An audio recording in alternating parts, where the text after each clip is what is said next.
Hi there and welcome to What the Feng Shui. My name is Vicki and today we're going to be talking about what is Feng Shui. So Feng Shui is the art of working with energy or Qi to support your life. Qi is the life force of everything that exists everywhere. You can't see it, you can't feel it. Think of it like Wi-Fi. When the signal is strong, for a Wi-Fi signal, everything flows well. But when the Wi-Fi signal is weak or blocked, then things start to lag and stop working altogether. And it's the same for your home. So if the Qi is blocked, things will stagnate and slow down and not be as good. And if the Qi is strong, then everything is strengthened and not disrupted. So the way that Qi moves isn't random. It follows the natural laws. So it flows from high ground to low ground, and it also it gathers around water. That's why water is so auspicious, and mountains with the Qi flowing down from the mountains. So it's mountains and water that are the most auspicious landforms in Feng Shui. So you probably won't realise it or not, but your home is constantly receiving Qi, whether it's strong or supportive or weak energy. So what you need to do is just check for around your home. You can apply Feng Shui anywhere in your home, but it's not just in your home. You can use it in your workspace, in your office, your desk position, the direction that you face at work or in your home office, and also the entrances of your where you work. If there's a couple of different entrances, one might be better for you, for your when we learn about Gua numbers. They have you have like 4 good directions and 4 one directions that are a bit more challenging. So entering your work in a really auspicious direction is just going to help you a little bit. It's just going to make you aware of the different directions that can help you in life. So now that you understand about energy, you might just not call it like that. So low energy can feel like stress, overwhelm, fatigue, frustration. You're feeling that you're not moving forward with projects or what you want to do in life. And a high energy, so like positive Qi, is more like excitement, clarity, confidence, being optimistic, knowing where you're going in life. So think about like a time when you felt really aligned and you felt like everything was working. So that is what positive, strong, supportive Qi feels like. So the main thing that you need to look for is you need to change your energy first if you feel like you are sort of at a bit of a standstill and want to sort of move forward.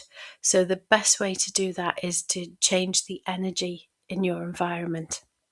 So now that you understand it and how it can affect you, the next question is what kind of energy is actually coming into your home, because this is where you can start to shift that negative energy into positive energy. So is your home supporting you or blocking you? So let's think about it this way. So your home can be either working for you or working quietly against you and you don't even realise. So you need to look at your surroundings. So if you live in a house, it enters through your main door. So the main door that you use. So it could be always the busiest side, so the more yang side. So you need to see which entrance that you're using. It could be the back door that's more convenient. So check your main entrance that you use to enter your home. If you live in an apartment or a flat or a high rise, it's always your balcony or your external view, and that's where you get your chi from. Because if you're in a high rise, the chi has got to come in through the main entrance that everyone uses, go up the stairs, up the lift, and then along the corridor. So it's a long way for the chi to travel. So the way of getting chi into your apartment is through your balcony and windows. So this is something that I'd like you to do, is just have a look outside your home and your main entrance on your balcony and see what's there, see what energy is around. Is there any negative areas, or is it like really nice and positive? So when people talk about positive chi, positive chi feels very calm, natural, and supportive. So it comes from gardens, green spaces, flat, open spaces, clean water. So if there's like a lake or a pond or a river, it needs to be like clean water, like health, like not polluted water or smelly water. It needs to be clean water, so lakes, rivers, pools, or ponds.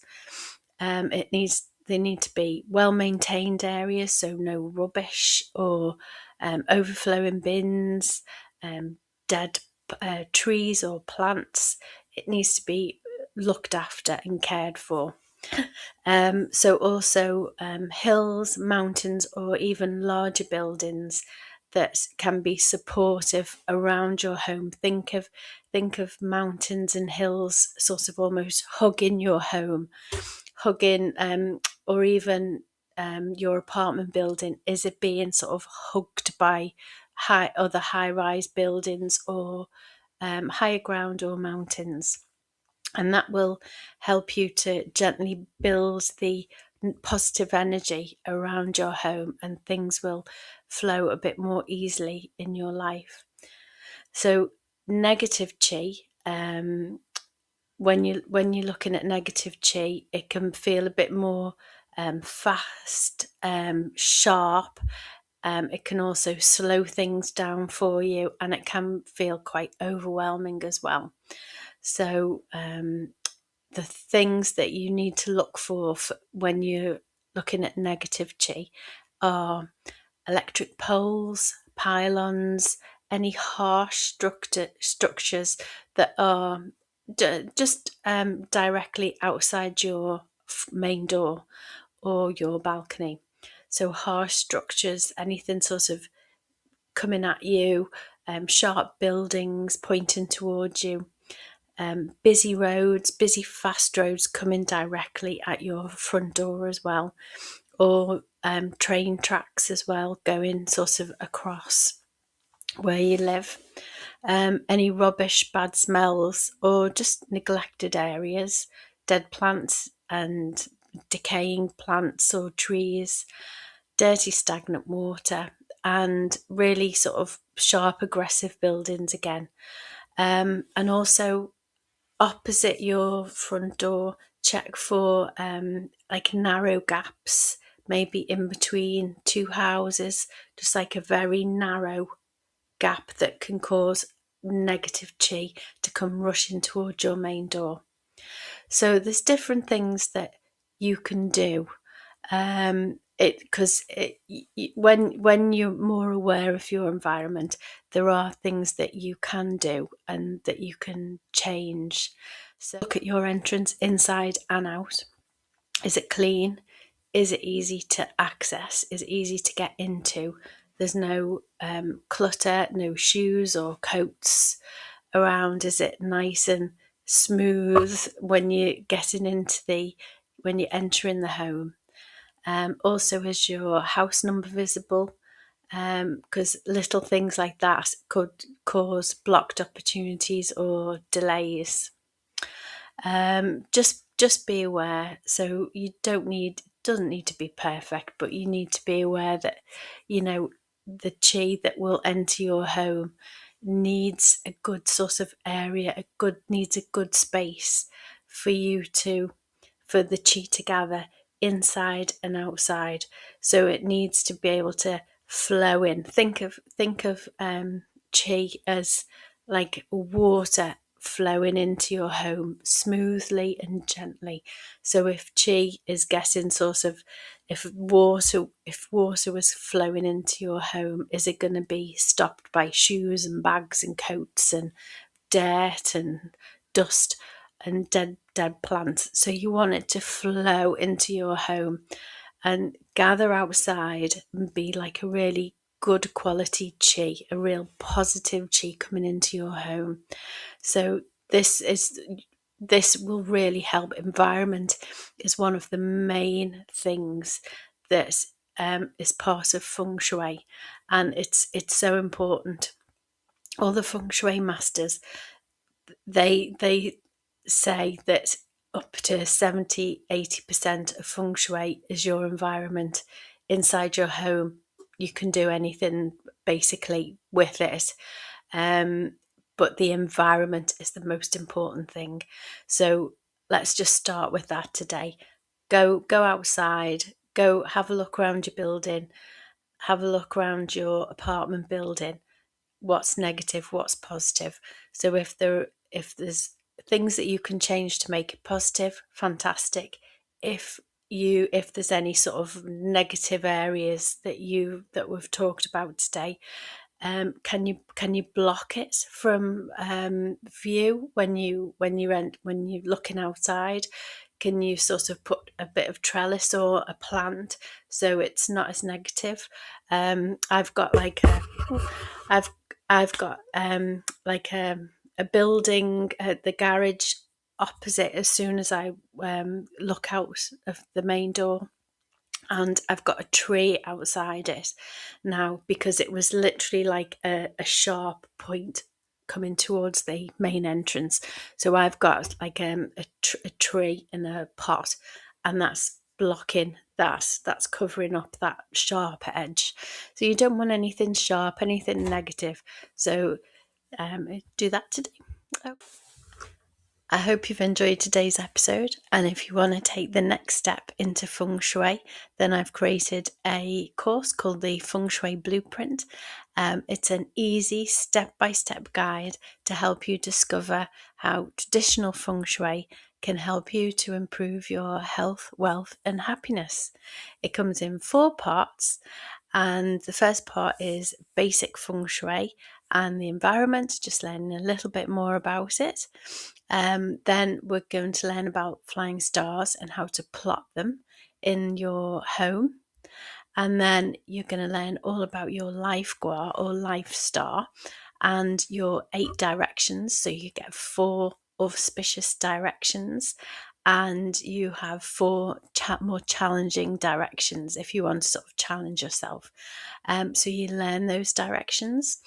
And then the last module is all about the 5 main areas of your home.